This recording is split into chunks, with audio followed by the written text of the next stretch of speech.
ನಿಮ್ಮ favourite serials ಈಗ ಟಿವಿಗಿಂತ ಮುಂಚೆ ಸನ್ ನೆಕ್ಸ್ಟ್ ಆಪ್ ನಲ್ಲಿ ಜಾಲಿಯಾಗಿ ಎಲ್ಲರಿಗಿಂತ ಮುಂಚೆ ನೋಡಿ. ಈಗಲೇ ಸನ್ ನೆಕ್ಸ್ಟ್ ಆಪ್ ಡೌನ್ಲೋಡ್ ಮಾಡಿ ಮತ್ತು ಸಬ್ಸ್ಕ್ರೈಬ್ ಮಾಡ್ಕೊಳ್ಳಿ. ನಿನ್ ತಾಯಿ ಆಸೆನ ಈಡೇರಿಸೋದು ನಿನ್ ಕರ್ತವ್ಯ ಅಲ್ವಾ? ನನಗೆ ನನ್ನ ತಾಯಿ ಆಸೆಗಿಂತ ಅಪ್ಪನ ಸಂತೋಷನೇ ದೊಡ್ಡದು ಅಂತ ಅನ್ನಿಸ್ತಿದೆ. ನಾನು ನನ್ನ ಸಂತೋಷಕ್ಕಿಂತ ಅಪ್ಪ ಚೆನ್ನಾಗಿರ್ಬೇಕು, ಅವ್ರು ನಗ್ನಗ್ತಾ ಇರಬೇಕು ಅಂತಾನೆ ನಾನು ಯೋಚನೆ ಮಾಡ್ತಿರೋದು. ಇವಾಗ ನಾನು ಮದುವೆ ಬೇಡ ಅಂತ ಅಂದರೆ ಎಲ್ರಿಗಿಂತ ಜಾಸ್ತಿ ಸಂಕಟ ಪಡೋದೇ ಅವರು. ಅಪ್ಪಂಗೆ ಹಿಂಸೆ ಕೊಟ್ಟು ಬದುಕಕ್ಕೆ ನನಗಿಷ್ಟ ಇಲ್ಲ ಅಮ್ಮ. ಅಪ್ಪ ನಿರ್ಧಾರನೇ ನನ್ನ ನಿರ್ಧಾರ. ನಾನು ಈ ರೀತಿ ಯಾಕೆ ನಡ್ಕೋತಿದ್ದೀನಿ ಅಂತ ಅಮ್ಮನೇ ಅರ್ಥ ಮಾಡ್ಕೋತಾರೆ. ಸತ್ತೋಗಿರೋ ಅವ್ರ ಅಮ್ಮನ್ನ ನೆನಪು ಮಾಡಿ ಸೆಂಟಿಮೆಂಟಲ್ ಆಗಿ ಮಾತಾಡಿದ್ರು ಪ್ರಯೋಜನ ಆಗ್ತಿಲ್ವಲ್ಲ.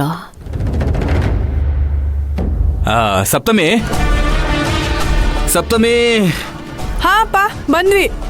ಅಮ್ಮ, ಅಪ್ಪ ಏನೋ ಮಾತಾಡಬೇಕು ಅಂತಿದ್ದಾರೆ, ಬನ್ನಿಮ್ಮ. ಅಪ್ಪ. ಏನ್ರಿ ನಿಮ್ದು? ಭಾಮ, ಸರಿಯಾಗಿ ಕೇಳಿಸ್ಕೊ.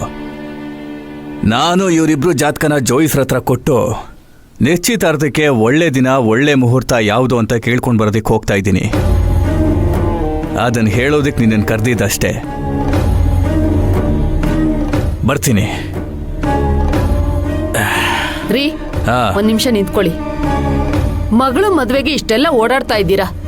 ನನ್ನನ್ ಯಾವತ್ತಾದ್ರೂ ಹುಡುಗ ಓಕೆನಾ ಅಂತ ಕೇಳಿದ್ದೀರಾ? ಈ ಮದ್ವೆ ಒಪ್ಪಿಗೆ ಇದೆಯಾ ಅಂತ ಕೇಳಿದ್ದೀರಾ? ತಾಯಿಯಾಗಿ ಇಷ್ಟೊಂದು ಅರ್ಹತೆ ಇಲ್ವಾ ನನ್ಗೆ? ಅರ್ಹತೆನಾ? ಯಾವ ಅರ್ಹತೆನೂ ಇಲ್ಲ.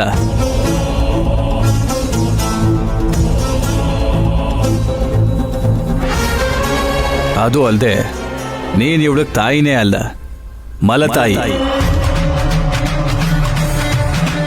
ಸಪ್ತಮಿಗೆ ನೀನ್ ಚಿಕ್ಕಮ್ಮ ಆಗ್ಬೇಕು. ನಾನು ಚಿಕ್ಕಮ್ಮನಾ? ಅಮ್ಮ ಪ್ಲೀಸ್ ಅಮ್ಮ. ಅಪ್ಪ ಏನಪ್ಪ ನೀವು? ಮಗಳೇ, ನೀನು ಸ್ವಲ್ಪ ಸುಮ್ಮನೆ ಇರಮ್ಮ. ಲೇ ಭಾಮ, ನಾನು ಯಾಕೆ ಇಷ್ಟೊಂದು ಅರ್ಜೆಂಟಲ್ಲಿ ಮದುವೆ ಮಾಡ್ತಾ ಇದ್ದೀನಿ ಅಂತ ಗೊತ್ತಾ?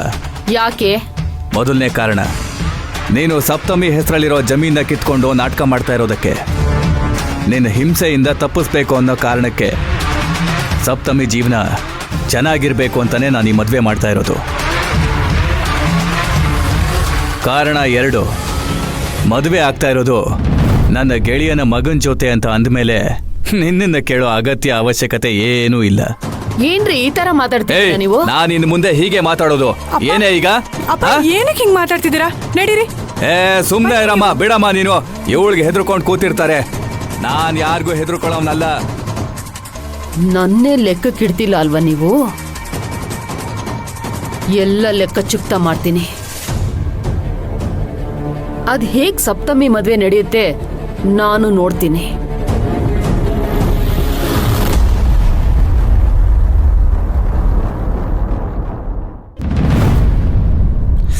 ಎಸ್ ತಾತಾ, ನಿನ್ ಮೊಮ್ಮಗ ಅನ್ಕೊಂಡಿದ್ದೆಲ್ಲ ಒಂದಾದ್ಮೇಲೆ ಒಂದು ನಡೀತಾ ಇದೆ. ನಾನಿಷ್ಟು ಖುಷಿಯಾಗಿದ್ದೀನಿ ಅಂದ್ರೆ ಸೀದಾ ಅಲ್ಲಿಗೆ ಬಂದು ಬೇಡ, ನಾನು ಬರೋದಕ್ಕಿನ ಟೈಮ್ ಇದೆ. ನೀನೊಬ್ಬನೇ ಇರೋ ಸದ್ಯಕ್ಕೆ ಇಲ್ಲಿಂದನೇ ನಿನ್ನ ಎತ್ಕೊಂಡು ಕುಂದಾಡ್ಬೇಕನ್ನಿಸ್ತಿದೆ ತಾತ. ಫಸ್ಟು ಮ್ಯಾರೇಜು, ಆಮೇಲೆ ಇಲ್ಲಿಂದ ಎಸ್ಕೇಪ್ ಎಸ್ಕೇಪ್ ಎಸ್ಕೇಪ್. ತಾತ, ಒಂದು ನಿಮಿಷ. ಯಾರು? ನಾನೇ ಶ್ರೀಮಂತು. ಏನಪ್ಪ, ಏನು ವಿಷಯ? ಶ್ರೀಮಂತು, ನಿನ್ನ ಹತ್ರ ಸ್ವಲ್ಪ ಮಾತಾಡಬೇಕಾಗಿತ್ತು ಕಣೋ. ಹಾಂ ಸರಿ. ಹಾಂ ತಾತ, ಒಂದು ನಿಮಿಷ ಬಂದೆ. ಹೇಳಿ. ಸಪ್ತಮಿಯಪ್ಪ ವೆಂಕಟಪ್ಪ ಯಾರೋ ಜ್ಯೋತಿಷಿ ಹತ್ರ ಹೋಗಿದ್ರಂತೆ. ನಿಮ್ಮಿಬ್ಬರ ಜಾತಕದ ಪ್ರಕಾರ ಇನ್ನು 2 ದಿನಗಳಲ್ಲಿ ಒಳ್ಳೆ ಮುಹೂರ್ತ ಇದೆಯಂತೆ ಕಣೋ.